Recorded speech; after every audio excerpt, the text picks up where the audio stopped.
अच्छा फॉर्मूला क्या है, आपने सुनता होगा कि कोई पॉजिटिव नंबर है, 1 को ऐड कर रहे हो, 2 को ऐड कर रहे हो, 3 को ऐड कर रहे हैं तो वो हमेशा पॉजिटिव नंबर आएगा। बेसिकली लॉजिकली लोग ये सोचते हैं कि पॉजिटिव आएगा, पर एस रामानुजन के कंक्लूजन में अगर कोई सम ऑफ पॉजिटिव नंबर्स है तो वो भी नेगेटिव आएगा, -1/12 आएगा। ठीक है।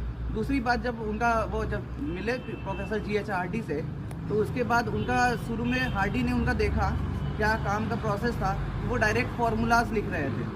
पर उसके बाद GH हार्डी के पास उन्होंने गए और उसके बाद उन्होंने काफ़ी प्रूफ्स लिखे GH हार्डी के साथ, और वो आजकल बहुत ज़्यादा फेमस है। इसीलिए उन्होंने जो सबसे बड़ा काम किया कि जो भी नंबर होता है उसका पार्टीशन करने लगे। जैसे आप कोई नंबर लेते हो 1 को आप तोड़ते हो, ठीक है, फिर 2 को तोड़ते हो 1 + 2, तो उन्होंने पार्टीशन पे काम किया GH हार्डी के साथ मिलके। साथ साथ उन्होंने क्या किया कि जो उनको कहा जाता है, सबसे फेमस नाम है the man who news infinity, जो इन्फिनिटी को जानते हैं उनको कहा जाता है एस रामानुजन। वो बहुत बड़े मैथमेटिशियन थे।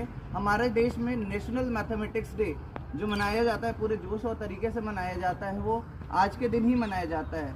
और ये जो रामानुजन था, उनका स्टोरी और भी डिफ़िकल्ट था। मैम ने तो कुछ पार्ट ही बताए।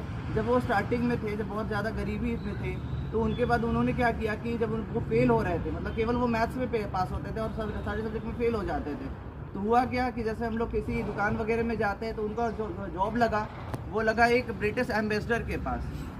ठीक है, वो ब्रिटिश एम्बेसडर के पास गए, और ब्रिटिश एम्बेसडर के पास गए तो वो उस पर वर्क कर रहे थे। तो उन्होंने क्या किया, जैसे आप लोग ऐसे कोई काम कर रहे होते हैं दूसरा काम, और साथ में और भी दूसरा काम कर रहे होते हैं, तो उसी तरीके से वो ब्रिटिश एम्बेसडर के पास अपने फार्मूलाज बना रहे थे। और उस वक्त जैसे ही वो ब्रिटिश एम्बेसडर पहुंचा, उन्होंने अपना कॉपी को ढक दिया।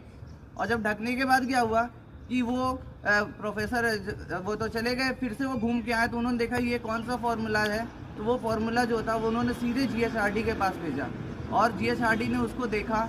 उसके बाद उन्होंने कहा कि वाह, ये तो बहुत अजीब सा फार्मूला है। उसके बाद उनको बुलाया गया, पर बीच में बहुत सारे कॉम्प्लिकेशन आए। जब वो कॉलेज में पहुँचने वहाँ जाने वाले थे, तो हुआ क्या कि हर जगह का रिचुअल्स होता है। साउथ इंडिया में एक रिचुअल है, वो ब्राह्मण फैमिली से आते थे, उनको बाल वगैरह कटवा, मतलब सिंपल जब आते, उनको लगा कि वो बाहर जा रहे हैं लंदन में, तो उनको बाल वगैरह कटवाना पड़ेगा वगैरह, नॉनवेज वगैरह खाने को, तो उनकी माता जो थी वो मना कर रही थी।